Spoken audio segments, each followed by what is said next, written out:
beautiful people, lovers of freedom all over the world. I bring greetings from a grateful heart. Good morning, good afternoon, good evening for wherever you might be watching me from. I do appreciate your support always on this channel. I am grateful. In case you are seeing my face for the first time, I am AGATHA Progress channel here on YouTube, and I come across your way every blessed day. Do well to support Biafra referendum, because in Biafra, we shall rejoice together. All right, I have a wonderful video here that I want us to watch together.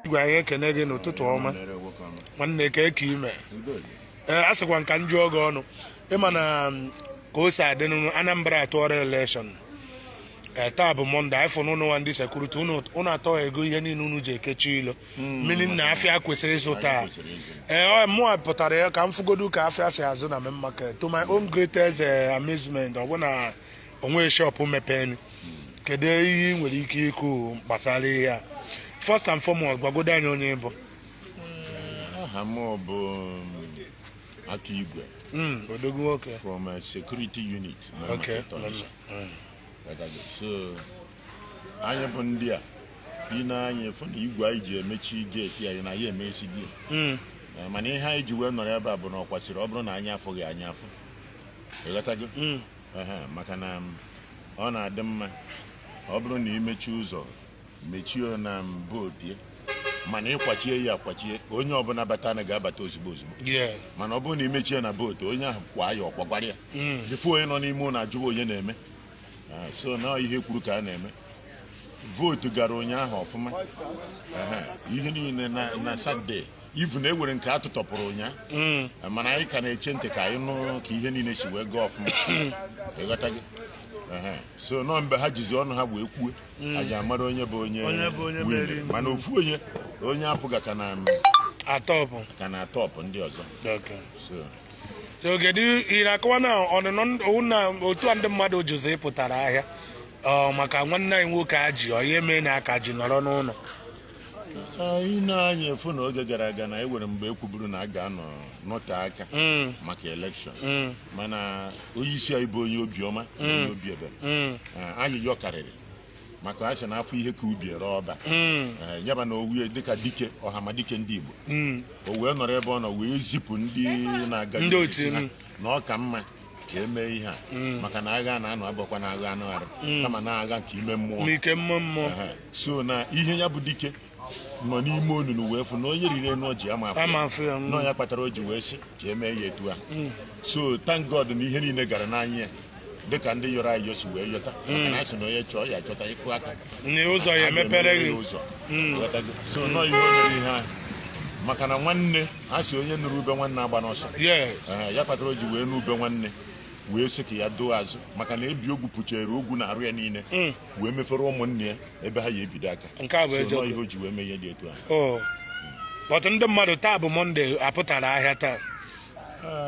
Ihe dị na nke ahụ bụ na ndị Igbo anyị na ndị ihe banyere ndụ nwanne anyị nwoke na omume ọ na-eme ndị ọ na-asụ ụsọ ha ma na onwe ha ekpebigo kpamkpam na Mọnde ahụ na a ga-edobe ya iche dịka ụbọchị ezumike iji kwanyere nwanne anyị nwoke ugwu bụ ọhamadike Igbo niile ịghọta gị ka o wee nwekwa n'ike at least ọ na-anụ na ụmụnne ya kwu ya n'azụ obi esie ya ike maka na a sị na onye nne dịrị ori bụ ụkwụ ka o ji agbawa ụzọ maka onwe ya karịa obi maka na ọ na-abụ ụkwara kwaba enwe ọkwaba osisi ọ nọ n'elu ya so nọọ ihe ọnwụ. Ndewo Maazị Akigwe ya gazie ya dịrị gị mma. Ụmụ Igbo ibe anyị ịfụgonu ka o si wee na-aga main market mmechi na anyị enugo from ọnụ ofu onye n'ime anyị na Mọnde na-edowego Mọnde ọ dị nsọ. Mọnde adịgo nsọ na Igbo. Keep Monday holy. Na-ekipugokwa Mọnde holy gbasara nwanne anyị nwoke ọhamadike onye ndu Igbo niile na ma ekwuru ọ na Mọnde ọbụla ya na-adị nsọ otu o kwesịrị ịdị until si ebe ọ nọ wee mee gịnị wepụta. Ndewo ndị ụmụ ibe ụnụ afụgonu ka ebe niile si dị ya Bida Road ka White House emepere main market so onye chọrọ imepe shop ya bịa mepe shop ọtọ nwere na onye mepe shop ebe niile tọgbọla atọgbọ ịfụgonu ka o si adị ebugoni iji gosi na ihe ekwu ka a na-eme. Watch go do bright dị ka ebe ọsọ gbara. Ọ bụ na ịbịa ga ebe a wite ọkpa on a normal business day a na-akwa ma aka o nwere ihe adịghị eme ebe a ibu moto itikata papa ike agụ gị. Watch ka ebe niile tọgbọrọ. Nwoke m na-ekpuchi iru iwe onye isi akaba ọ bụrụ gị ka m mee vidio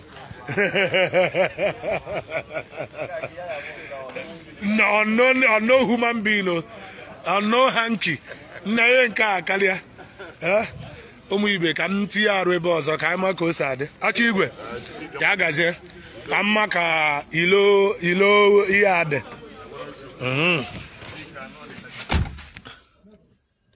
Ụmụ ibe ọ na-afụgonu ka o si wee na-aga ebe nọ na main market esi main market wee na-apụ ije ka m tinye ebe ọzọ amagodu ka o si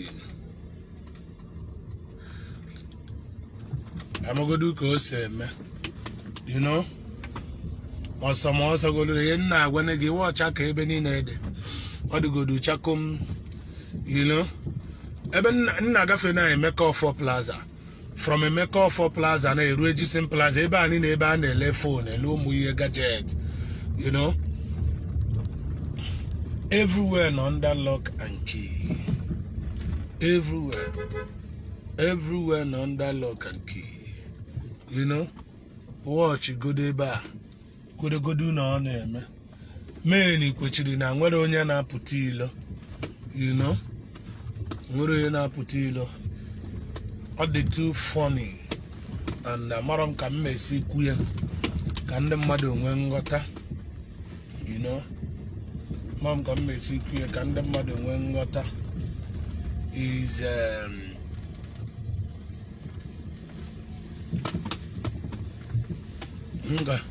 watch ọ bụ na ị na-agba ile amara m ịma na a na-ekwu ya to be somehow ọ bụ na ị nọrọ n'Ọnịcha for sometimes and ị ga-abịa Ọnịcha abịa so a na-agosi gị ụzọ a niile this environment it might not be among ka mmesi tinye you might not actually really understand what the picture I'm trying to make out of this video na-agosi unu now you know the picture I'm trying to make out of this video is that now everywhere the grounded.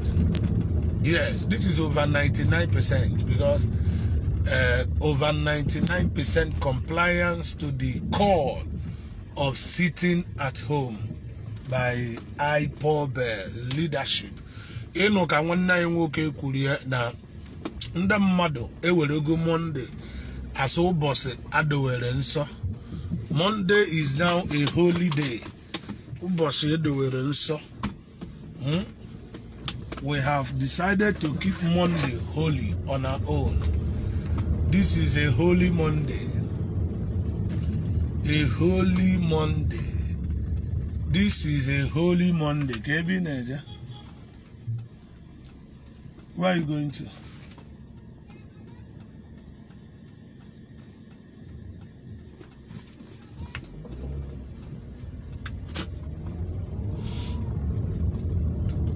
This is a holy Monday, though. And on a street, I just want to take on this Even Road. I'm not going to do Even Road, you know. That is a very stroke Iweka Road. You know. Take a look at this. You watch on a street here. Normally, motor ni need be able to package a motor. I don't know before you have one motor on a street. Their gate, they just open half of the gate, you know.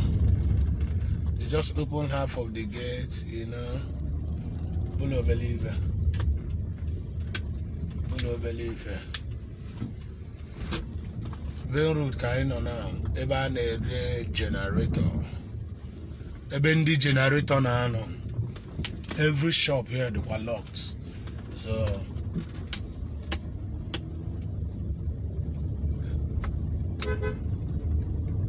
every shop would there by the lock, you know. It's very road. No business here, no shop here, you know.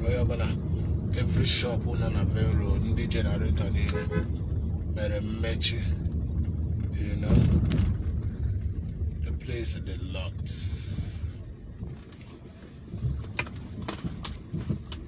The place is locked.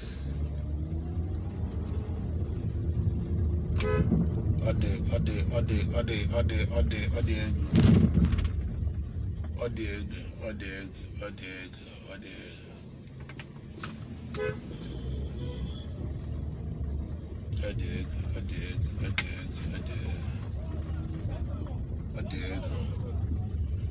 Now, actually, Iweka Road.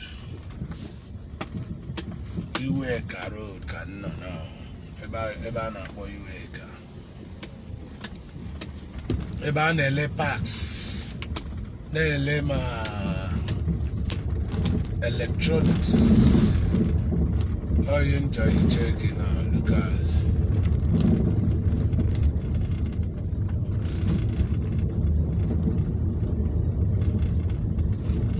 Iweka, everyone look Iweka there.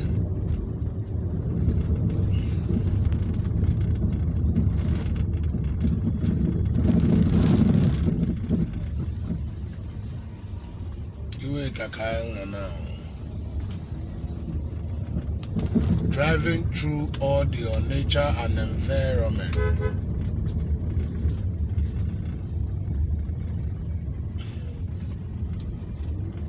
This is serious.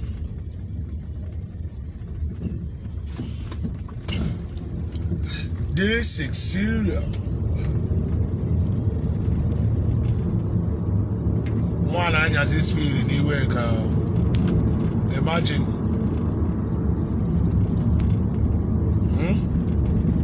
Power speed there in the way car. Miami.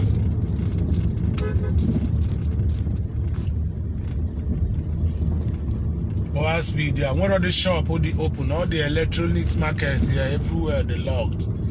Where they be the open here, you know? One up go to speed. That boy's speed in the wake up and knows how to do more.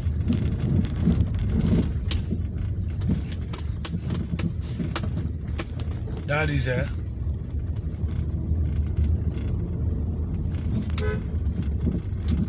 You wake a kind of now.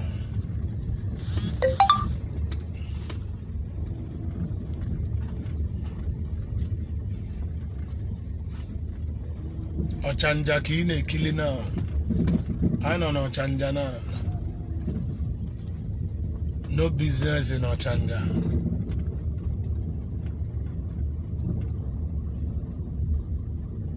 This is terrible.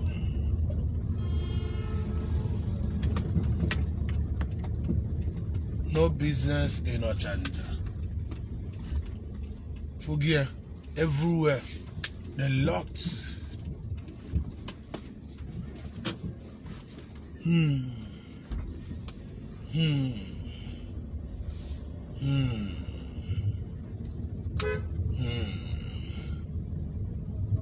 This is serious.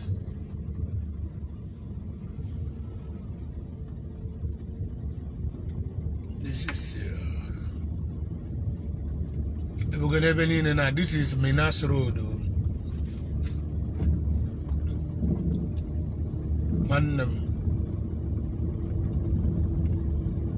Wow. This is Minas Road. Imagine. Where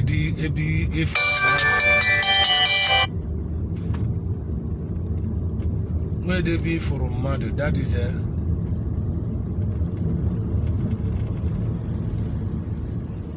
wow.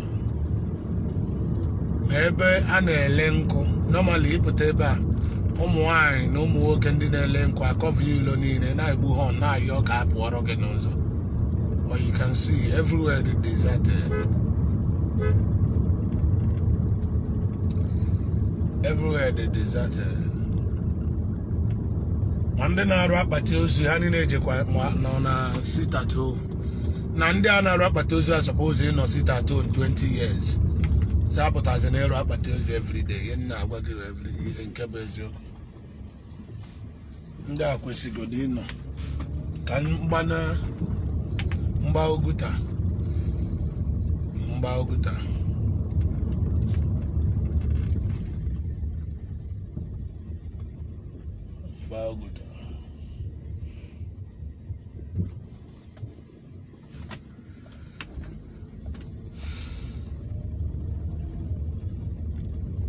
One, you can see as they go now, as they give you update. Now, so our environment look like today. So every bus stop, but and them mother not tap, you know. Then we put jaw, you know.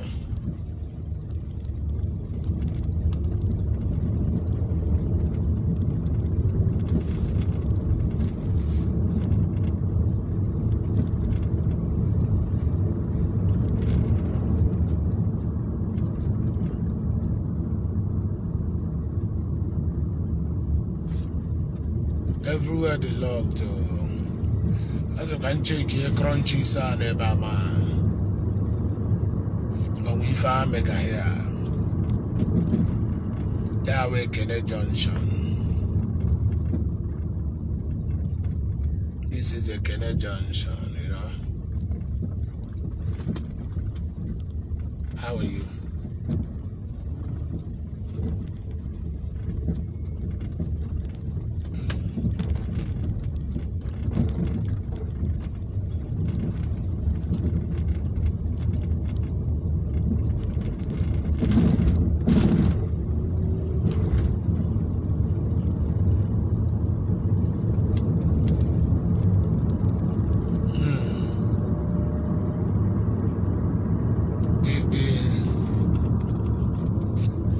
They sit at home. I just wish somebody will update me on the happenings in Enugu, Imo State, Abia, Ipob, you know.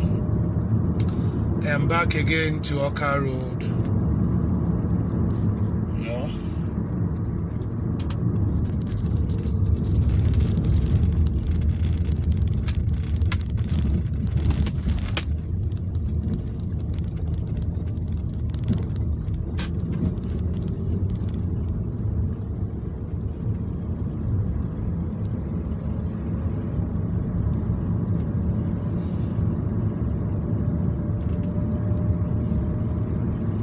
Back again to Oka Road, heading back to my location.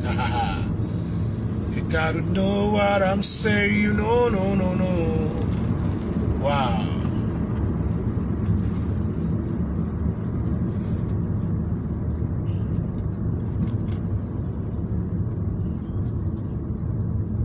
The game is loud, man. And so on phonetic. Actually, so Americana. The game is loud, man. You know? You don't give a really damn fucking shit, man. Wow. Wow. Everywhere. Even as you're seeing one or two keke running in Oka Road, what a shop or business in on Oka Road in the open. My filling station, no shop, no business is open in Oka Road. In as much as we are seeing keke going up and down, you know, when you begin to watch, now you can go do the open here, nothing. No what a business is the open. No shop, nothing. Everywhere they locked. Everywhere they locked. I tell you. Everywhere they locked. Wow. Wow.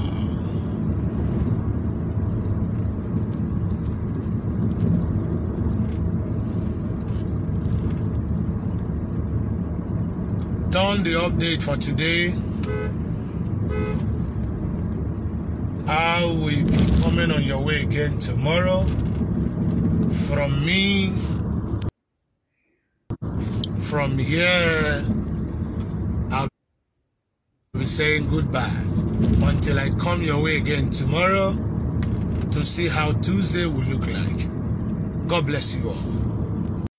So that is the end of this wonderful update. As you can see, the leadership of IPOB, DOS, they canceled this sit at home, and still the people said, no, we know what we want. They are just sitting down on their own, observing and in solidarity with His Excellency Mazi Nnamdi Kanu. That is what they are doing, because before now, the DOS said if they did release Mazi Nnamdi Kanu before November 5th, there will be total lockdown in Biafra land, starting from 6th of November.